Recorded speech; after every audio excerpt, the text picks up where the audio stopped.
Okay, just like always, recapping after watching the tape from Saturday night. Bottom line, really pleased to win a game on the road. Not easy to do.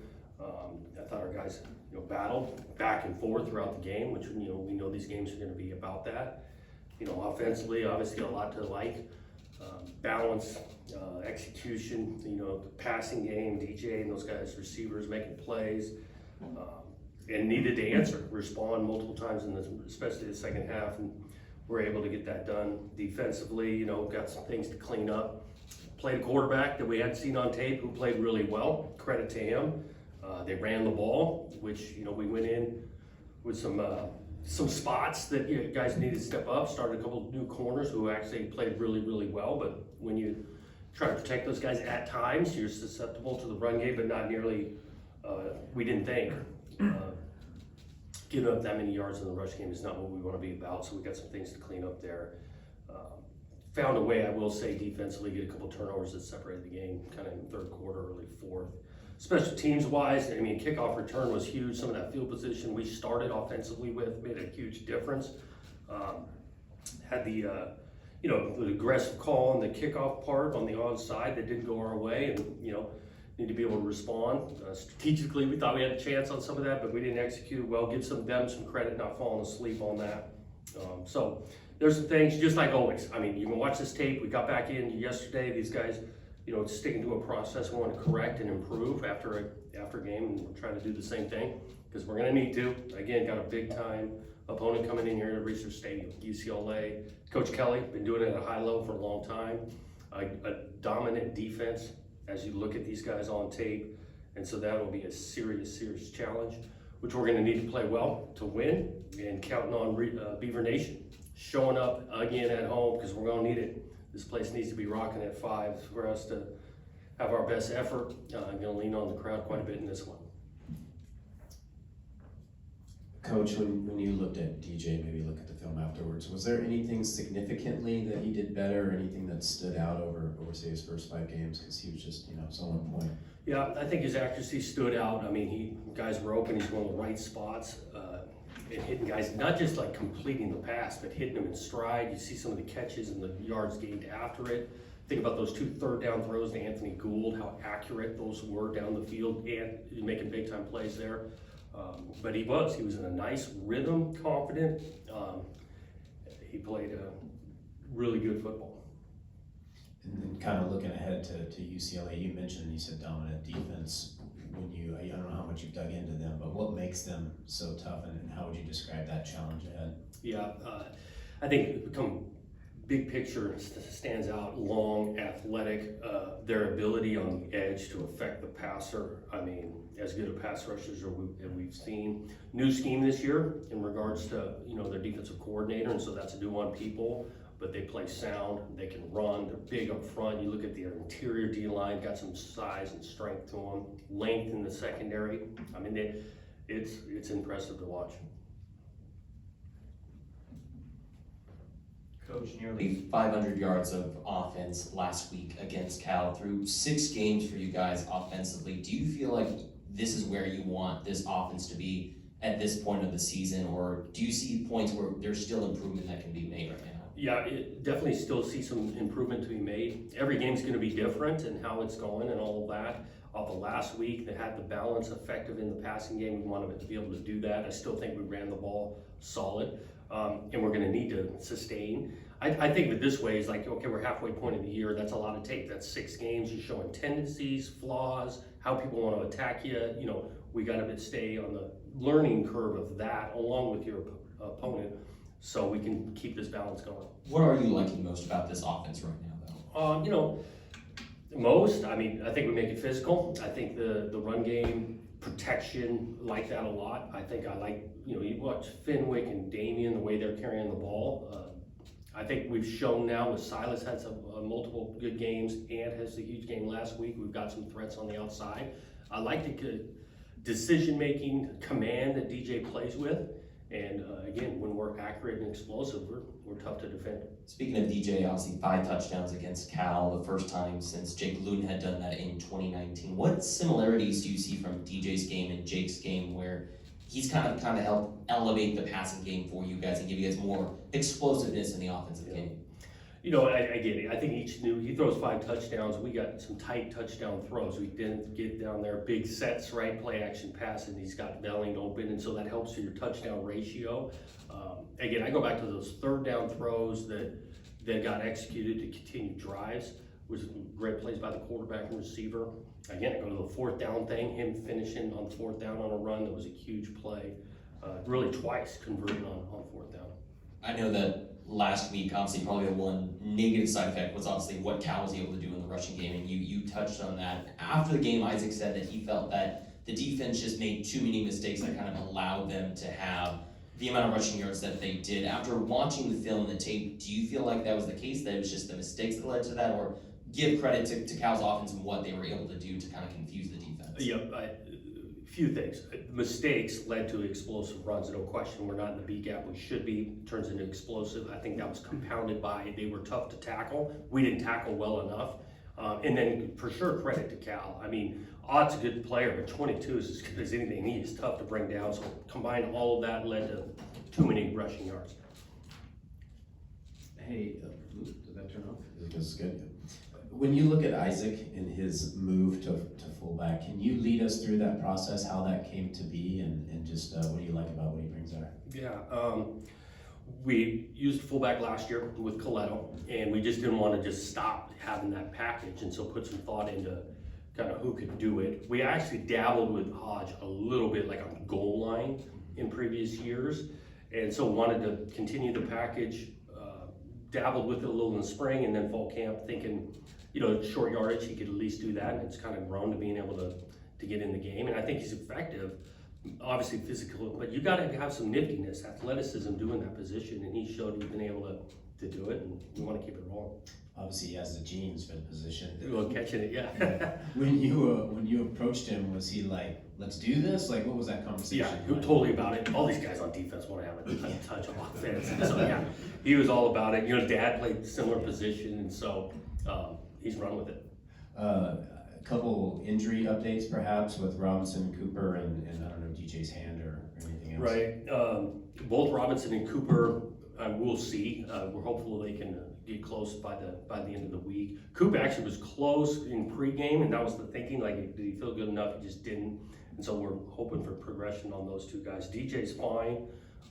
Haven't heard anything there, so nothing major coming out of that game. If you decide to use an offensive lineman or a defensive lineman for plays like that, do you put all of them through this tryout to see who has the best hand? Well, not all of them, no. We don't. A guy or two, again, with Hodge having the experience of playing more and more fullback, we've had that play in for a couple of weeks. It just, finally got called. On UCLA's offense as you prepare, how much has Chip Kelly's offense changed in the last 15 years? Well, he's always evolving, but it still comes back, they're gonna run the ball, and he's done a great job with that. Watching him on tape, week in and week out, he's got new wrinkles, new concepts. The pace doesn't change. I mean, these guys have played with pace for years. He might have been the innovator of going fast, and so that hasn't changed. They got that a part of the package. It's tough. He's going to game plan you. He's going to throw you some new wrinkles formationally, what the action in the backfield is, unbalanced. It's tough to defend. Coach, the touchdown that Aiden threw, in terms of the protection, his patience, all of that, how did you evaluate that play? Yeah, really good job. He's got an option of, depending on coverage, to work one side or the other. Confirm things post-snap that he needed to be into the boundary and working that against the coverage. I did think he showed a little poise because it took Silas a minute. We're kind of switch releasing Silas and Jermaine on the route, and threw an accurate ball in the corner of the end zone right as he's coming out of his break.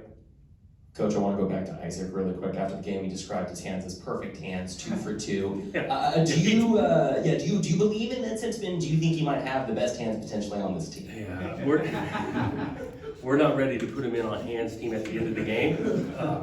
He's got good hands. He takes some pride in it. He works at it because it's not always going to be a perfect throw. Those things can be delicate, especially on the type of routes we're going to ask him to run. So we're pleased, but I'm not ready to call him the best. hands on the team. I want to go back to this UCLA matchup. Dante Moore obviously has been pretty prolific for UCLA, but still a little bit raw. Obviously, he's still finding his game. How do you plan to try and take advantage of a quarterback that's still trying to gain and learn this experience on the field to where, again, it gives you guys the best chance to maybe throw him out of his comfort zone since he's still learning right now what this college feels like? Outside of just this weekend, you're always trying to make the quarterback uncomfortable, move him out of the pocket or keep him in it, get him off his timing. I think, the experience he's had, he's put it on tape. He's got good arm talent. They've got him in good situations with the run game. They got some players on the outside. And so, we're always trying to make it difficult on every quarterback we play. And that'll be no different this Saturday. When you look at your defense and just how it's performed on the road so far, kind of, Wazoo and obviously the other day a little less than desired, like, do you look at that as a larger issue or do you just kind of tackle it bit by bit and kind of evaluate it there? It's week to week. We have not, back-to-back road games played below the standard defensively. Those guys are aware of it. They understand that, we've got a next opportunity in front of us. Each of these games, it's going to be a little bit different. The style you're playing, some of these things are bang plays. But yeah, we want to play better than we did last week defensively, and I know these guys will be excited about this new challenge. It seems to me that just parity in general in college football is pretty big right now. I guess, could you speak to that? And then also, like, how would you evaluate the role that the portal and NIL has played in that? It kind of opens things up a bit, Yeah. There's a lot there in that question. I do think there's parity. I think you got to play really, really well week in and week out to get wins on Saturdays because these games are tight. I think the ability for programs to flip quicker because of the portal. You got more talent, maybe more experience because you can go in the portal and get experienced players right away. So it's a challenge. I look at parity. We got 3 common opponents here with UCLA: San Diego State, Washington State, Utah. Very similar in regards to the styles of the games, the scores. So there's parity across. I know in this league, going week in and week out. Yeah, and specifically at quarterback, it seems like half the league, if not more, has a transfer starting at quarterback and a good one. Have you ever seen that much, transfer or transformation? Not as well. It's still somewhat new, but there are transfer quarterbacks in this league playing at a high level. I look at UCLA, they've taken huge advantage of the portal. You look at some of their top players, they're started at other places, and so it can be a huge advantage. And as a coach, how do you approach that? Some guys are meant for some programs and some is there like a process you go through? And well, it starts on your own roster of kind of need-based, but then you're looking for guys that fit your program, maybe new opportunity. Obviously, they're looking for a new opportunity if they're in the portal, and it's one way to, bring guys to your roster. Coach, when Chip Kelly burst onto the scene 15 years ago with the Ducks, and they were running the wizardry of the read option, and it was a lot of carries by the quarterbacks. You don't see it as much anymore. And it is successful when it's used because no one's ready for it. Did the defenses catch up to that kind of offense? Is that why it's gone? Or was it too many quarterbacks were getting hurt? Yeah, I don't know exactly. There's no question when Chip started this thing, the wizardry, as he described it, with the quarterback pulling it, but then you add that he was playing with such pace. Both those things were pretty new, and it was just so prolific. I think the thing is cyclical in college football. Defenses adapt.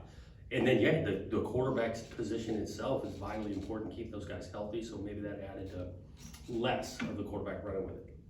Coach, you mentioned the defensive schematic change for UCLA. They hired a guy who'd been in the NFL, and DeAnton Lynn. Are there concepts at that level? You see some NFL kinds of things that have made UCLA maybe take a jump here this year? I'm sure there's some NFL concepts that he's running. I'm just not the expert on the NFL schematically to be able to say 100%. He's got those guys playing at a high level, sound, make it difficult on the offense. We've got, 5 games of tape now on them, and that's what we're really studying. Your own guys starting, Noble and Jermont. Yeah. How did you feel they held up when you look back at it? Both those guys played really well for, again, early. Noble had played some, and Jamad too at the same time, but Jamad getting his more or less first full start playing time. They got a good receiver over there, number 3, Hunter, that I thought he went toe to toe with. So we were pleased with those two guys after watching the tape. And on offense, at one point, you had kind of a makeshift group with Jake out, and you got Bolton playing and Stark. By the way, how's Taliesin? Do you expect him to be able to go? And then how did you feel the old line with different guys being shuttled in and perform? Yeah, I thought that was huge for, especially Grant to get out there and play a bunch at right tackle. Bolton, like you said, got in the mix, 11 good for a short amount of time, and we need that next man up. Tolly, we don't see that as a long-term thing at all, so we're hopeful for this weekend. All right, thanks, Coach. Thanks, Coach.